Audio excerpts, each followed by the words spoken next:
Hello, everyone. Welcome back to the Slow Flower Show with Deborah Prinzing. I'm so delighted today to welcome Quynh Nguyen of Pink and Posey, and she's a different kind of floral artist. Hi, Quynh. Hello, thank you so much for having me on the show. Oh, I'm so glad this worked out. When I say different kind of floral artist, your medium is flowers, but it's paper flowers. Is that fair to say? That is fair to say. I love it. I love it. Well, I don't know, we met through either through Holly Chapel or some local creatives, because you're here in the Seattle area like I am. Yes. And you have a brand new book coming out, and I want to talk about that. And I also wanted to let everyone know that we're having a special mini Stillflower Summit on February 23rd at the Seattle Convention Center, which is the home of the Northwest Flower and Garden Festival, the epic 5-day Northwest Flower and Garden Festival. And Quynh is going to be one of our featured speakers at this special separate ticketed event. If you come to our Stillflower Sunday, you'll hear from Quynh and 3 other speakers. And I'll put all those details in our show notes. And I'll also maybe close with talking about that a little bit. But why should flower people care about paper flowers? Is this like an anomaly? We're not in competition with each other, right? Not really. It is more a love. So I started with paper flowers because I wanted to be a master gardener. I was very deep in the grounds. I used to work at the herb farm that's located in Woodinville, but not in the restaurant, but actually in the field. So growing like heritage varieties of tomatoes, of plants, things that was grown a long time ago that people haven't used. And it was like a resurface of farm to table concept. And I really love that. And I really got to learn about animal care because not only does the herb farm grow vegetables for the restaurants, they also have their beautiful chickens and special Mangalitsa pigs. And it was just really, really fun. They had a greenhouse that they would grow yuzu and they had fruit trees. It was just really wonderful. I got to dig in the dirt. I got to really understand soil amendments and just understanding how to grow plants and flowers much better. And it was from that love. And then I love studying botanical and just studying how the flower blooms and how it ages and how it dies and how it regrows. It's just a very fascinating thing for me. And from there, I was like, and it kind of coincide with like people wanted to let me back up a little because it's a whole mess of different things how I became a paper artist. I love Because it. I know I never thought I was an artist until I started doing paper flowers. Because to me, I'm more of a tech person. I'm more of a logistic person. That's my wheelhouse. Organizing things, doing spreadsheets, crunching numbers. And I found that as I was doing paper flowers, I was doing the exact same thing because not only would I create one, I would actually create thousands of flowers for clients. And you have Wow. to be very, very organized. You have to know your numbers. Otherwise, you're miscalculating how much paper to order, how many petals to cut, and pretty much scheduling your time to make it happen. And so it filled a lot of wonderful buckets for me. And not only was paper flowers really relaxing, but it was very methodical. And it just gave me this wonderful, I call it the quiet, the quiet joy of Mm. making. Mm. And it's so I beautiful love because that. yeah, you just sit there and you're just creating. There's no stress unless you put yourself into that mind frame, but really you're methodically cutting the perfect petal if you can. And it's always never perfect. And you're always evolving and trying to create something better and better. And I've been doing paper flowers for 10 years now. This month, I'm actually celebrating 10 years of my business, which is so incredibly amazing and wonderful. It's so amazing to hear you talk about kind of blending the right brain, left brain aspects of your personality and how you feel like that quiet joy. Because I've only made paper flowers a few times. Number one, I was using the wrong kind of paper. So I want to talk about your preferred paper medium.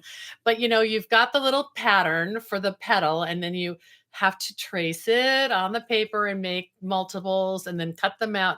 Like I see that as um maybe a chore. I don't want to be negative about it, but and yet I'm listening to you thinking, Well, maybe I just have the wrong teacher, which was just a book my mother had on a shelf, and I thought, "Well, let's try this, mom." Um, because your description made me think this is how some people view knitting. Like knitting is something that they can do to relax themselves and Yes. not and I would be counting stitches and stressing out. So it's just different personalities.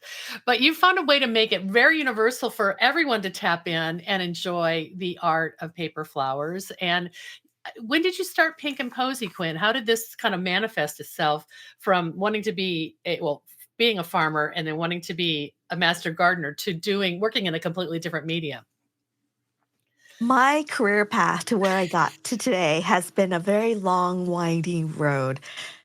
Like a I lot of creatives, right? Yes, like a lot of creative. I think I'm an immigrant, so my we were one of the boat people when we first came to America in 1978. And with Asian parents, tiger parents, they want you to either be a doctor, a lawyer, or an accountant. And they really push all of my siblings to be in that one pathway. Of course, we follow their rule. We never question everything. And I got a degree. I also got a master's degree. After my master's degree in finance, I ended up getting hired by a consulting company. And then from there, I moved to Seattle.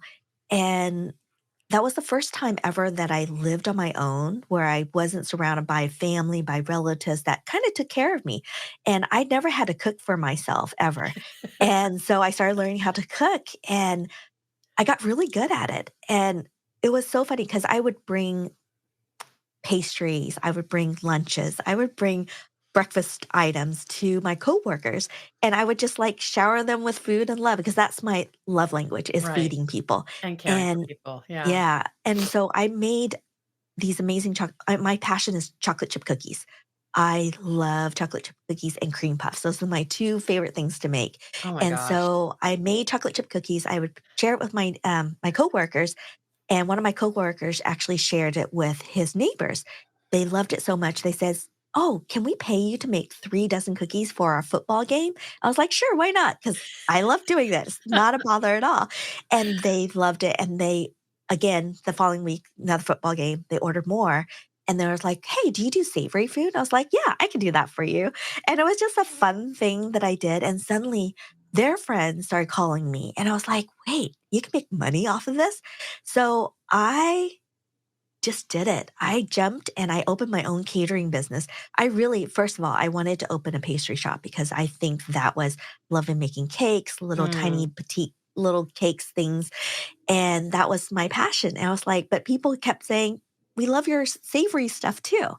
And so I ended up opening my catering company and I called it Sweet Posy because I wanted to do pastry.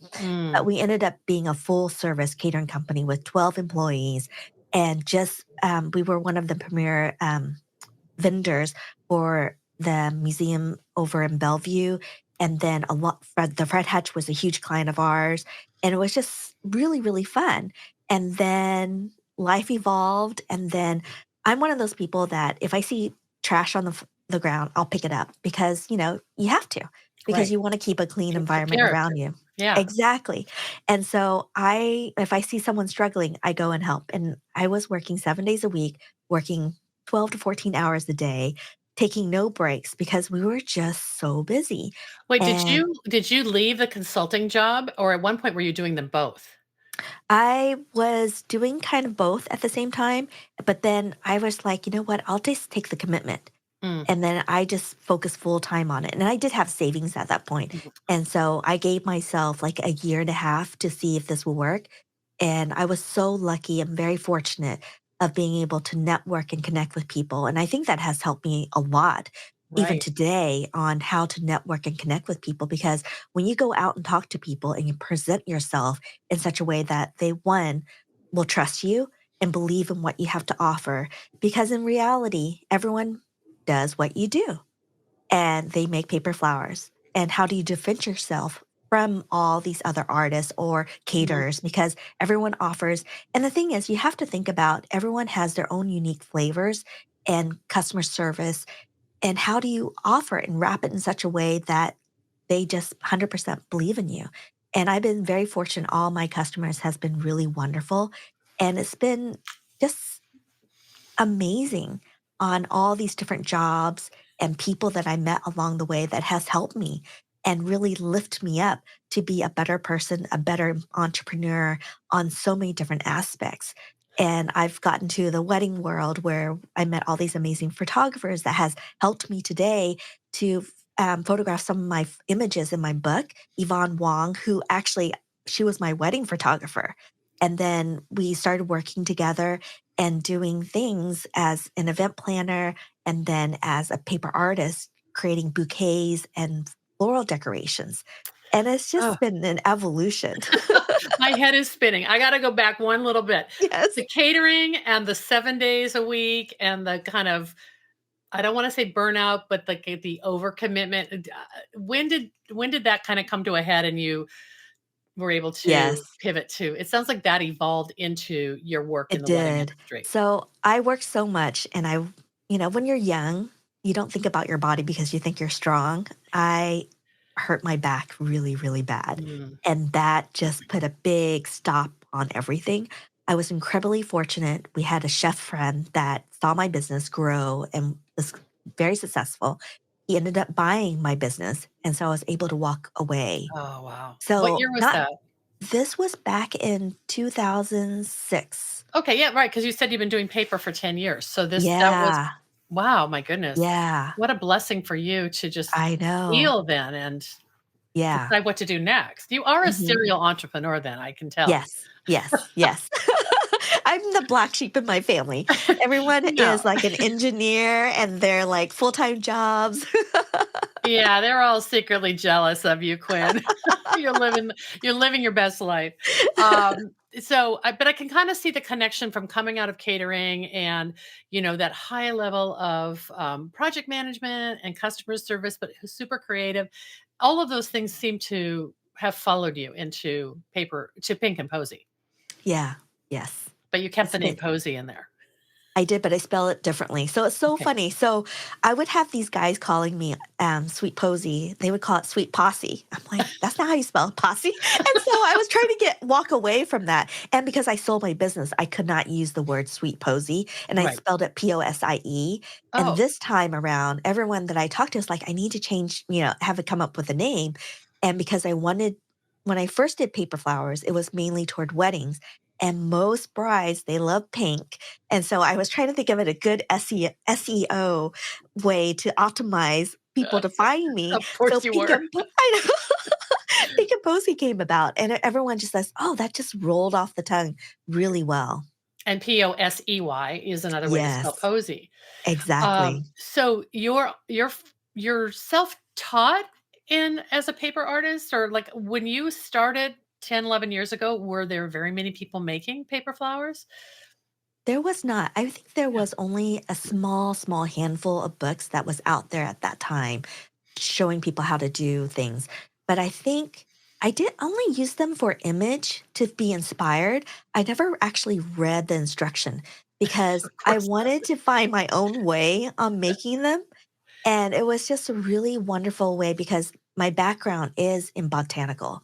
Okay. And to be able to, because I love taking fresh flowers and taking it apart. I mean, that's the best way to make your templates, to make Oh it my as goodness. realistic as possible.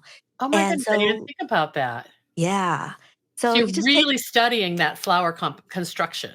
yes, exactly. And Holly Chapel always tells me that I probably know my botanical flower parts better than some floral designers I'm because sure you really do. you're looking at the entire flower and you're not worried about, oh, the pistil, the septum, the ovary, all those pieces. And the flower farmers, they definitely know, of course. But the regular floral designers, they don't have to worry about that. They're just looking at how to take care of the flower, which is so incredibly important.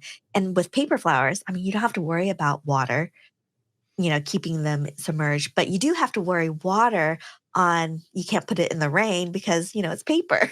Mm. Well, what was the first flower do you remember that you made, that you kind of taught yourself this technique? I tackle the peony. I Of think it's course. one of my favorite flowers, and it's definitely one of the hardest, and it's super complicated. I think the beginning was like a more simple version of it, but as I evolved and really got to study the peony and understand how to do those complicated carpels and the stigma and the sepals and the surrounding. I mean, there's single peonies, there's double peonies, there's the bomb peonies. And it's just so much fun to like look at it and to be able to get your hand on a real peony to really examine how every single petal in there is completely different. When I think about those full bomb peonies or, the doubles or frilly ones, Yes. when you have to translate that to paper, I'm guessing you have hundreds of individual petals that you're making before you even start assembling. Yes. Oh That is my goodness. correct. Wow. Yeah. I know. All right. So when I mentioned that my one effort making paper flowers with my mother was a bit of a disaster, we were just using like craft paper.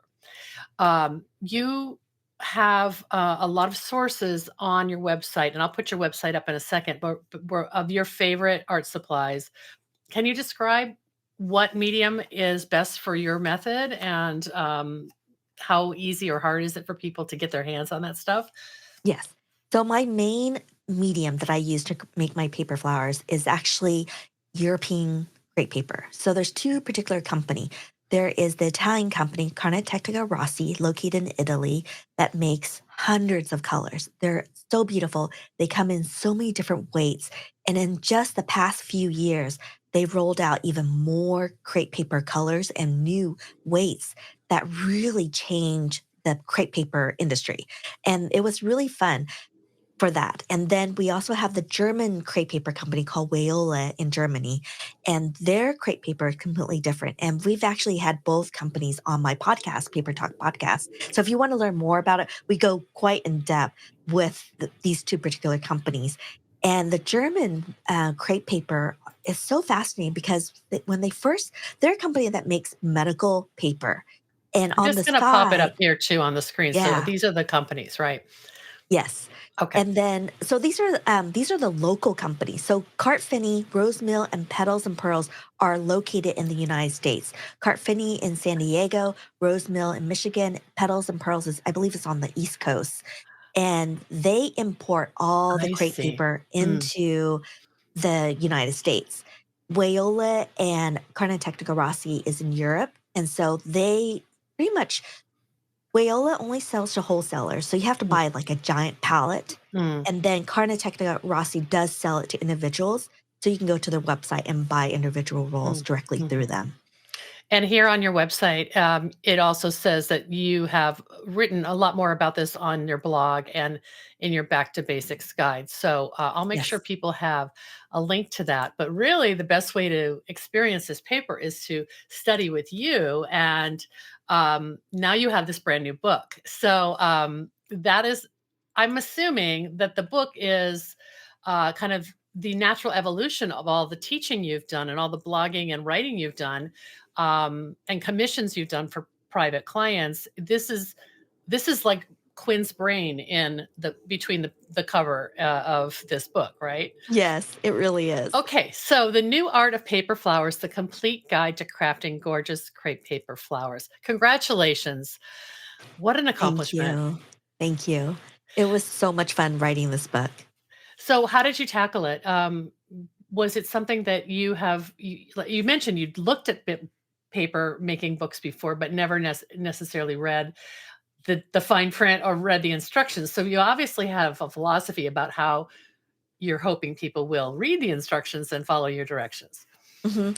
Ideally, I would love for them to read the instruction first to kind of get an overview, but I know a lot of people don't do that. And so I ended up taking the photos, the step-by-step photos in the book for the tutorial. And it was really interesting when I first submitted the first tutorial to my publisher and they looked at it and it was about 3,500 words. They came back, like, can you cut it down to about 1,000? And I was like, oh my gosh, You mean that for like one project? for one project. Oh, okay. And so that was interesting for me because I was trying like, "Oh, I cannot go into as detail as possible." And so it really fell down to the photography. And I'm glad I gave myself the time to lay out the step by step so you can actually see. And I was thinking, how would I want to view it as a student? And it has evolved over the years how to portray step-by-step tutorials Mm, because I do have like video online courses where I talk and I show all the different process for it. And then I start incorporating step-by-step instruction for it. And the really interesting part as you're doing video, people can refer to it when you're talking about how to cup things because you show the motion for it. But when you're writing it down with still images, you lose a lot of the understanding of how to really cup it. And that was the really fun part of trying to figure out how to explain it in such a simplistic way that anyone, no matter what level of paper flower they have underneath their belt, that they can understand what I'm talking about. Because every artist, they have their unique style. And I think right. that's one reason why you want to pick up several different books is Mhm. to find the style that calls to you and that you can understand, which I think is really important because that's why there's so many chefs out there. That's why there's so many different books because everyone has their own point of view. You're right. Think about how many cookbooks get published every year. Right? And there can be maybe the marketplace has a dozen books that talk about paper flowers, maybe even not that many, I don't know. But I think that's a fair bit of encouragement for people to do a little bit of research and take some workshops and listen to your podcast. Before we move on, I want to ask you about a term you used. You said cup. Is that a technical term of like shaping the petal? Yes, that is Okay. correct. So sometimes you see the petal has a small little indent, a little bowl shape. Hmm. So the paper, of course, is flat, but it has these miniature crepe pleated um, in for the paper. So when you cup the paper, that means you're pretty much putting your thumb in between the petals and then your index and your middle fingers holding it to form that shape. As you push through it, the crepe paper will remember that shape and it doesn't bounce back to Mm. the flat dimension, but it'll hold that shape to create that petal look. That crepe is the little accordion, very, like the Yes, minuscule folds in the yes, paper. exactly. Oh my goodness, that's so exciting. Okay, so I do want to segue into talking about your podcast, but then I also want to talk about your commissions and what we're going to have people learn when they come to our event on February 23rd. So you're the full meal deal. You've got the podcast, you've got online courses, you've work in the full medium. I guess it's just a natural thing for the creative life right now is to try to communicate in different ways to people so they can learn in the method that's best for them. So people like to listen to your podcast. Yes, that is correct. Okay. And I So I tell love me about having it. all these buckets Mm, because I feel like I'm pulled in so many different interests and I really don't have any hobby because paper flowers has taken over my life. But having the podcast, because not only do we record it, I also edit all the podcasts. I have two co-hosts, Sarah Kim of the Handmade Sarah Kim down in California, Jesse Chi of Crafted Bloom over in Toronto.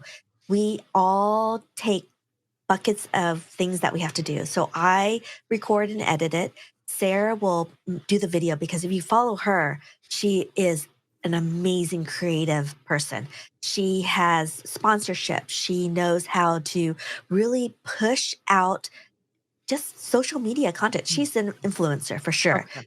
and just really amazing. And then Jessie, on the other hand, is completely different from myself and Sarah because she really focused on the fine art of doing one or two beautiful pieces that takes months, weeks to complete because she really focused on the little detail.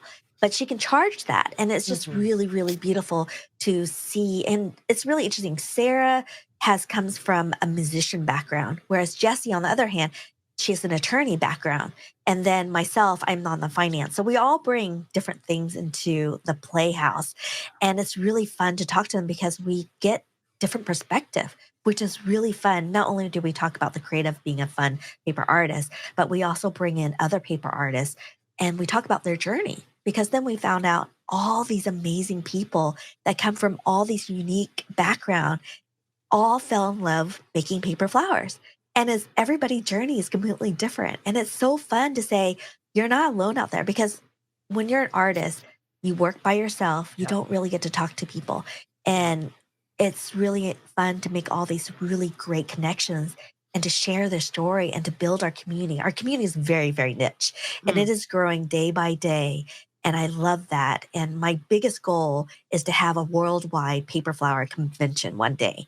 And it's slowly building out and it's going to happen one day. I know it. I don't know when, but I'm making the stepping stones to make it happen. Oh, that's awesome, Quinn. I when we before we started recording, you were referring to the fact that on the podcast, you are also you have an audience that is many people in the creative professions that maybe aren't working in paper, but they're working in other media, but they're Yes. drawn to it because you're talking a lot about entrepreneurship, business decisions, things that would inspire other creatives, like flower farmers or floral designers. Yes. So we talk about how to make content for the social media platform, Instagram, TikTok, YouTube, because all of us, we do have to push our information and our work out there because it has changed from 20 years ago, where you think that if you make it, people will come and find you. Now, everyone's bombarded by so much media, so much art form, and so many people. You get to meet people in Asia, in Europe, and Russia, in Latin America, and Canada. It's just really amazing. And when we first did our master class Mhm. back in 2018, it was amazing. We had people from Australia, from Korea, from Japan, the UK fly out to Seattle, Washington and attend our masterclass on how to do paper flowers. And not only did we talk about, you know, how to do paper flowers, we talked about how to market yourself, how to not feel so alone. And I Mhm. think that's so incredibly important to build this community that have your back. And if you put something out there, they will be able to talk to you and help you in a lot of different ways. And we have a Facebook community too, where people share their work and they're like, I really need critique, or how do I handle this client? And I think that is the fun part of doing the podcast and having both Sarah and Jesse with me is to give people a different perspective. And I think it's so important to be inclusive and to really share because really the more that you share, the more people will fall in love with what you do and you will build a bigger audience. And I think back 20, 30 years, people were like, I'm going to hold on to my artistic secret. I'm not going to Mhm. share because I think it was, I don't know, the mindset has changed. It Yeah. has evolved and grown. And I love that our community is very open and we don't have a lot of people that are, this is my way, you can't copy my way. And it's just so important to be like, you can do it too. I Everyone love has their it. own way. And you just got to change that message. Quinn, you talked about wanting to have a worldwide paper conference. You kind of did it then in Seattle with this small mastermind group. How many people were part of that? We had about 30 people be Wow. part of it. So that Okay. was really incredible. And I want to push it to be like thousands of people. So that's like a penny drop. Okay, so from that first, in person, you've done a lot of online teaching too, and I noticed on your website that if someone wants to get started, they can just spend $45 and sign up to, I checked it out, like, "Oh, I could learn how to make a dahlia, a paper dahlia," and, is that a video or is it, just a PDF? Or not, I don't mean just, but a PDF. It is an online video course that has a PDF and it Okay. also has video tutorials. So you can actually see me create the dahlias. And it has templates that you can download. So you'll have the petal shape to be able to cut the petals and make it along with me. Oh, I love it. Okay, I'm gonna pop that up too, and I see here on your website, I was looking around for it, the online course. Are these, sort of, often where people get started and do some exploration, Yes. and then they wanna go to the next level? So you've got the Yes. cherry blossom coral charm peony, large wall peony. I think I've seen something that you did for one of Holly Chapel's online flower stocks. That was for the large wall peony, I Yes. think, was it? It was the garden rose. Oh, a garden rose. Oh my Yes. goodness. Oh, Mhm. okay. That's this one down here, English garden rose, Yeah. the dahlia. Yes. Oh, I have to tell you a fun story. Inside my book, I actually got connected with David Austin team, Mm. and they actually gave me permission to recreate the Leonora for inside the book. And I've worked with Alexander Farm, and we have also worked with the Japanese garden rose, and also the Princess Kiss, which is a Mm, spray rose inside the mm, book. So mm, they actually sent me actual roses where I could take it apart because it's kind of hard to find. You can't find it just anywhere in the grocery stores. And it was just really magical and fun to be able to have it in my hand, to be able to like recreate it in a realistic as possible, but also simplistic because the book is not, it is, I wouldn't say it's beginner friendly, but there are beginner tutorials inside the book. And as you progress, you'll want to do a little bit more. And I feel like my book is a little bit more than some of the other paper flowers that you can mm. find out in the market. Well, I'm not surprised because I just hear how passionate you are speaking about the botanical, real flowers that you're working with as your inspiration, and, that's I'm thinking about a spray rose, like how intricate and tiny those are, and that's a different, mindset than, the wall peony where you may be working on a larger scale, so you're kind of giving people that range of experiences. I'm wondering what is this would you say is the beginner flower in the book? Where would you have brand new people dive in? I would say the pansy. There's only five Oh, petals, oh, I but the love it. really fun part is you're coloring it because every pansy's is their face is so unique and so fun. And I just love that you can make it any color you want. You can paint it any which way you want. And I do talk about using alcohol markers. You can use watercolor. And it's just the foundation of how to form it. But really, the fun part is coloring. Yeah. And it just brings you back to being a child again. Well, and on your supply list, on your website, you also list a lot of you don't say paint, you say coloring medium or something like that, coloring materials. I can't remember Yes. exactly. So you've explored all these different ways to not just use plain paper, but to enhance it with a, Yes. a brush or a pen. Yeah, or pan pastels, which is almost like think of blush that you put on your face. It's Mhm. that really, really fine pigmented powder. And you would take a brush or a sponge and you would apply it to the paper and rub it in. And you can blend colors on top because they almost kind of float. Mm, And it's just really fun to understand how does watercolor, how does acrylic, how does gouache affect the crepe paper? And the mm, watercolor, I'll tell you, it will soak into the paper and be there. The acrylic, because it's really plastic, it will float on top of the crepe paper. And then gouache is a medium that is watercolor and acrylic mixed in together. So it mm. kind of does both. And it's really fun to kind of play with it and apply and see what happens. Let it dry, apply something else on top, and then mix it all together.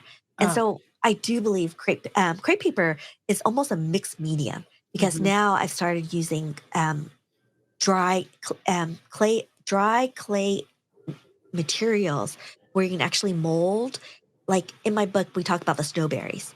And instead of doing it in paper, which you could, it would just take a little bit more time to get it wet to form it. But if you use like modeling clay, you can roll it in your hand, let it dry, paint it, and it has almost that spongy, not quite hard, not quite soft texture to it that just add this element of realism to your botanical pieces. that's kinda how I would describe the snowberry anyway, as a live plant, so that's perfect.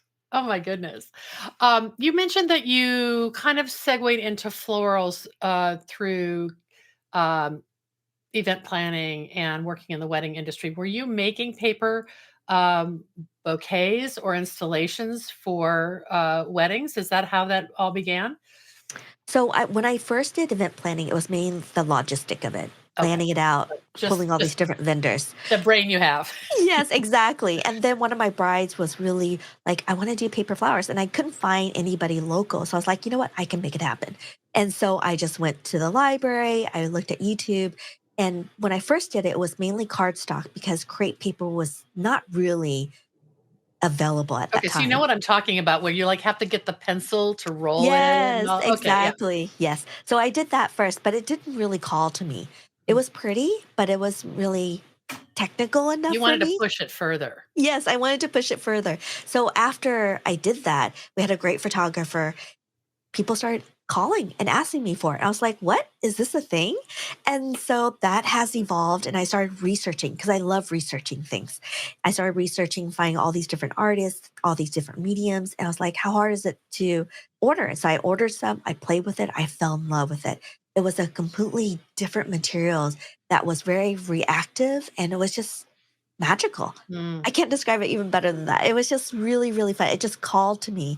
And then I was really scared to color at the very beginning. And I told you that I had a hard time calling myself an artist because an artist to me is someone that can draw, paint, and do something magical. And I can draw stick figures. I can draw circles. I can draw lines. I cannot draw like what you think an artist can Like draw.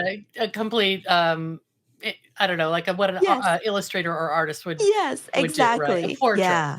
Yes. And I just felt like it was imposter syndrome at that time. I was like, what is this? But it was just an evolution of like studying and you just get better. Everyone starts at zero. Everyone does. Yeah. It's just how do you apply yourself? How do you study it? How do you do it? If you do it day in and day out, without a doubt, you will get better. It might take you more than a day, more than a week, more than a year. And I mean, I'm at 10 years now and I'm still evolving as an artist. And Right. it's so fun. And it's just like, how do you push the envelope? How do you make it even better? And I'm working on these beautiful blue forget me nots. And I'm struggling to make it smaller and smaller. And I'm having to wear reading glasses. And I was just like, I can't see the tiny details anymore. Oh my goodness. Well, I mean, what do they say about if you get your 10,000 hours in, you become an expert? I'm Yes. sure in your experimentation, you logged 10,000 hours very early. Now you're up into the 100,000 hours, and Yes. I love that you're still curious, Quynh, and you're still trying to. I mean, thankfully, the floral world is so vast and almost infinite that you won't Yes. run out of new projects. You won't run out of new cultivars to try. Yeah. I love that our community is pushing the envelope. Not only are they just studying flowers, they're doing insects, butterflies, birds, they're creating fruits and vegetables. I mean, it's just Oh really wow! amazing Yeah, what you could do with crepe paper. It just blows my mind when I'm like looking on scrolling on Instagram, like, oh my gosh, I can't believe you did that. How did they do that? And you go down this pathway of like, can I do that? What does it take? How do you do it? And so you start having conversation. And I I think love that's the it. really important part. If you love somebody on Instagram, start commenting on their posts, get to know them, and you'll find they'll start responding back. I mean, you keep doing it over and over. And not only do when you post something on Instagram and you say, oh, that's just beautiful, start having a conversation. I think that's where you can start having that connection. And the really fun part is I met Jesse and Sarah online. And I'm the extrovert of my peers. Jesse and Sarah is very much an introvert, but they actually reach out to me and wanted to connect with me. And now we have a partnership, which I is love really, it. really amazing and fun. I love that advice, and I have to say, personally, I've seen that happen many times in the Slow Flowers world, where someone will just make a post and then tag Slow Flowers, and inevitably I see that, and I'll go check them out. Now, I don't want to be over tagged. Obviously, it has to be in context. I think that's what you're talking about. Don't just like something. Ma- have an engagement that's relevant. Exactly. Hmm. Wow. Okay. When people come to the Slow Flowers Sunday event at the flower show, um, talk a little bit about what they're going to learn from you, and we're going to follow your talk with the book signing. So if people are interested, there'll be an opportunity to have their copy personally signed by you. First of all, you're going to see the flowers. I'm going to bring my large wall peony that I have. I will actually have a garden rose and a peony for everyone to see, and they're about 36-inch in diameter. Will also bring my smaller flowers Uh huh. into floral arrangements that people can actually see and see how it's done. And I'll Wow. bring my crepe paper, and I will also have crepe paper samples. And if you buy a book, either pre-order before or on site, you'll actually get a little bundle of crepe paper glue with your book. So With the that way you can personal start, purchase. yeah. Mhm. You're equipping people to get no excuse, just take it home and get started, right? Exactly, yes, and I'll have my favorite scissors. So, my favorite scissors and it does make a big difference when you have the right tools. Mm, I've used Kai scissors for over 10 years now. I used to be a quilter, so I have multiple interests, and the Kai scissors, they're actually local to Washington State. They have an importer here, and wow. they're out in Sumner, Okay. and I go out there all the time and I buy scissors and I will have it there for people to purchase. And when you pick it up and you cut into that paper or fabric, it cuts like butter. It's Wow. really, really amazing. I'll show everyone how to do fringing. I will talk to how I will tell everyone my paper flower journey, how I Yes. started, how I evolved. I'm going to show you all the different commission work that I've done. I think that's the really important part is showing that paper flower is more than putting one flower in a vase or in your home. I want to show what paper flower can do and what has evolved into. I've done events where this one event planner over in New York, he'd ordered almost 1,000 flowers from me. And Wow. he did it for an opening for the Arkansas Museum of Fine Art. And I didn't know what he had a team of floral designer come in and he'd ordered 3 feet white tulips. He'd ordered ranunculus, peonies, dahlias in the like the real sizes. And I wasn't there to put it together. His team did it, and I was amazed. I did not expect what he did. He came back and he also ordered Boston fern, morning glories, and my jaw just literally dropped when they sent me pictures of what they did. It was literally a forest of green. So they brought in live trees. They carpeted everything with moss on the ground. It was just decadent and over the top. And I just didn't realize, like, wow, my paper flowers are in there. Like he chose that to put it in. It's so And affirming. It's like, oh my goodness, never in your wildest dreams could you have imagined doing an installation of your work yes, at a major art museum.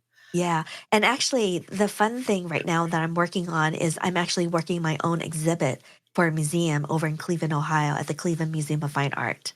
So it will be available for people to view in spring. They're flying me out in April. I'm going to be installing everything. And it's so funny. So they've actually acquired this beautiful, it's a 3 feet Dutch blue and white flower pyramid. You know those tulip Oh yeah, vases has the tulipier. yes, exactly. And they couldn't put fresh flowers in it. So they found me to Mm. create these paper flowers to be inserted into the vase. Oh, interesting, because the piece is, either so old that it can't have be exposed to water or has lost its Exactly. water Yes. tightness, yeah. Yeah. It's dated back in the 1600 and they actually have two handlers and they said I couldn't touch the vase, but they will have two people there for me to tell them where to put it and they would put it in there. Oh my goodness, that is so exciting. I hope you do an Instagram live from that on location. I love it. Yes, I will do that. Well, before we wrap up, I'm just curious about this comment you just made to me at some point about combining fresh flowers with paper flowers. What is your philosophy about that, and what do you where do you see that happening, if at all? And maybe it's not possible. It is 100% possible. It was Okay. so funny because recently this week, a floral designer up in the Orcas Island area, Uh huh. she had hired me because she was a summer of late fall Okay. wedding, and she'd hired me to make a magnolia, and she wanted smaller so that she can arrange it into the bouquet that she Mm, was making for the bride, and the bride requested to have magnolia, and at that time, you can't really find magnolia, and plus, they do not last very well or several days out of water at right. all. Right. Right. And so Interesting. sh yeah, so she asked me to make something and we did it, and she just tagged me because the photographer was able to, like, finally send the photos.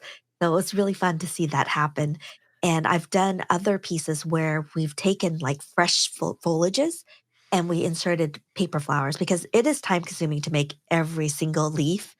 It Right. is possible, it just needs more time to make it happen, but it's fun. So you As can long kind as you of try to combine fresh with paper for efficiency, Yes. or out of season. I hadn't thought about that. Or scale. It sounds like that magnolia was in scale with the other bouquet flowers Yes. and not this giant 6 or 12-inch thing. Yeah, interesting. Exactly. Yeah. It was a special meeting for the bride, and I just love that fact that flowers, they have messages. Yeah, And they have so much meaning, and I think that's having fresh flowers in your house or paper flowers or floral art, it is so important to have in your life because when you see flowers, it just makes you happy. yeah. Yeah, completely. All right, before we wrap up, you have a brand new course that you're launching later this spring, and I want to just mention it so we can um, make sure that people know how to get to your website and sign up for when you make the announcement. Yes. So this particular course is called Paper to Profit. It is for any creative that have been in business.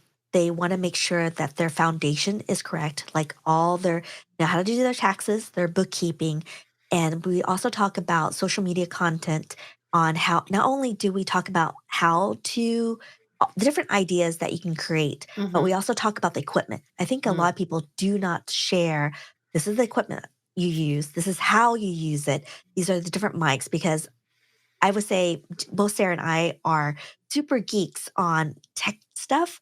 And we talk about videos, and we all have different types of video, camera, and phone equipment Yep. that will make your life easier or harder, depending on where you want to go with that. We have different types of mics. And we also talk about the legality because Jesse brings that legality in. I mean, we also do all the statements where, go find your own attorney, but this is Right. what we know. Raising And I think awareness. that Yeah. exactly. And just making sure that a lot of people don't know about certain things when they start because they don't have the business background. And all three of us do. And we've been with all of our educations and the business background, probably 40 plus years all combined together. And it's been really, really amazing to have all these students in. So it's a It's been 6-week mastermind course, Paper to Profit. Is it all online, Quinn, or virtual, I guess, right? yes, that is correct. Okay, Yeah, because we have great. students from all around the world. I have to say, you have to speak English or know a little bit of English because it will be spoken and written in English. So not only do you get written, some students call it their Bible because or textbook Yeah, because it's quite intensive. We put it in a Google Doc. It was close to 200 pages. yeah. And then not only do you get that, but you also get videos, you get worksheets, and we talk about things and we walk you through a lot of different things. And then when we do have our online weekly meetings, you'll be able to ask your questions. And I think that's the where Yeah, people that's can the really value. belong. Mhm. When is that going to take place? It is going to be happening on between May and June, Okay, so end of May. So we'll be okay. releasing it and talking about it pretty soon. After you do your Cleveland launch, your Yes. your art museum. Well, this has been so inspiring for so many reasons. And one is that I just love to hear how your community is thriving with mostly women, not all, but mostly women helping each other and affirming each other. And I really believe that is what we've created with the Slow Flowers community. And I love that there's some crossover and some potential collaborations in the future. I'm very excited for your presentation at Slow Flowers Sunday. I asked you because, well, I've just known you a little bit. And I remember last year you came to the Blooms and Bubbles Floral Design Workshop at the Northwest Flower and Garden Festival. So I was like, oh, yeah, she likes real flowers too, not just paper flowers. Little did Yes. I know. But I do think it's great to expose people to other media that maybe they hadn't considered.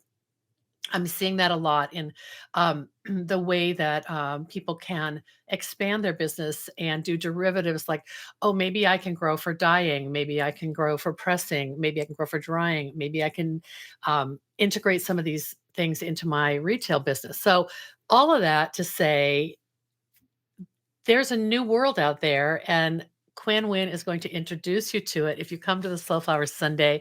Tickets are just $99, includes breakfast and a swag bag and door prizes, lots of networking, two other presentations besides Quinn's, and I'll put the link in our show notes for you to check it out. I'll also make sure you have all the links to Quinn's social places. So, thank you so much for your time this morning. I just love interviewing another podcaster because it's a breeze. Thank you so much. Thank you, Deborah, for having me here. Okay, we'll talk to you soon. Bye-bye. Bye bye.